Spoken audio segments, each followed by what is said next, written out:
Daily Words of God. The management work only came about because of mankind, which means it was only produced by the existence of mankind. There was no management before mankind, or in the beginning, when the heavens and earth and all things were created. If, in all of God's work, there were not practice that is beneficial to man, which is to say, if God did not make fitting requirements of corrupt mankind, if, in the work done by God, there were no suitable path for man's practice, then this work could not be called God's management. If the entirety of God's work only involved telling corrupt mankind how to go about their practice, and God did not carry out any of His own enterprise, and exhibited not a shred of His omnipotence or wisdom, then no matter how high God's requirements of man, no matter how long God lived among man, man would know nothing of God's disposition. If that were the case, then work of this kind would be even less worthy of being called God's management. Simply put, the work of God's management is the work done by God, and all the work carried out under the guidance of God by those who have been gained by God. Such work can be summarized as management, and refers to God's work among man, as well as the cooperation with Him of all those who follow Him. All these can collectively be called management. Here, the work of God is called visions, and the cooperation of man is called practice. The higher God's work, that is, the higher the visions, the more that God's disposition is made plain to man, and the more that it is at odds with the conceptions of man, and the higher are the practice and cooperation of man. The higher the requirements of man, the more that God's work is at odds with the conceptions of man, as a result of which the trials of man and the standards that he is required to meet also become higher. At the conclusion of this work, all visions will have been made complete, and that which man is required to put into practice will have reached the acme of perfection. This will also be the time when each is classed according to kind, for that which man is required to know will have been shown to man.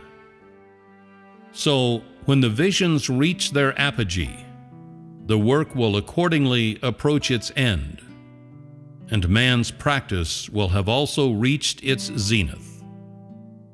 The practice of man is based on the work of God, and the management of God is only fully expressed thanks to the practice of man and cooperation of man.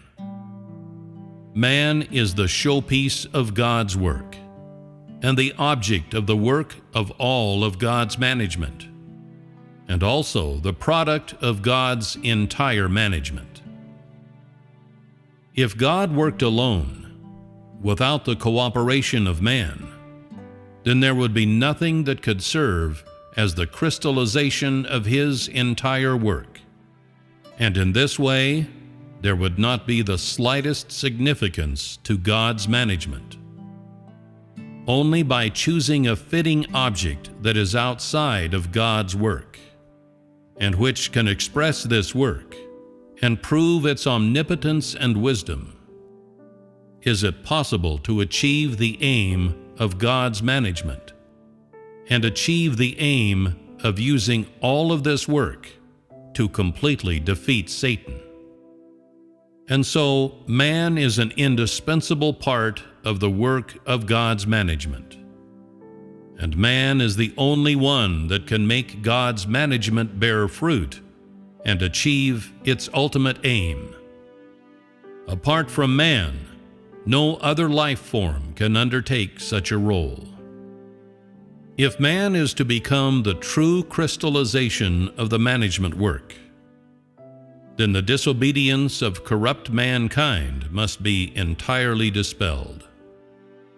This requires that man be given practice suitable for different times, and that God carry out the corresponding work among man. Only in this way will there ultimately be gained a group of people who are the crystallization of the management work. God's work among man cannot bear testimony to God Himself merely through the work of God alone. Such testimony also requires living human beings that are suitable for His work in order to be achieved. God will first work upon these people, through whom His work will then be expressed. And thus, such testimony of His will be borne among the creatures. And in this, God will have achieved the aim of His work. God does not work alone to defeat Satan, because He cannot bear direct testimony to Himself among all creatures. If He were to do so, it would be impossible to utterly convince man. So God must work on man in order to conquer him, and only then will he be able to gain testimony among all creatures. If God alone were to work, and there were not the cooperation of man, or if man were not required to cooperate, then man would never be able to know God's disposition, and would forever be unaware of God's will. In this way, it could not be called the work of God's management.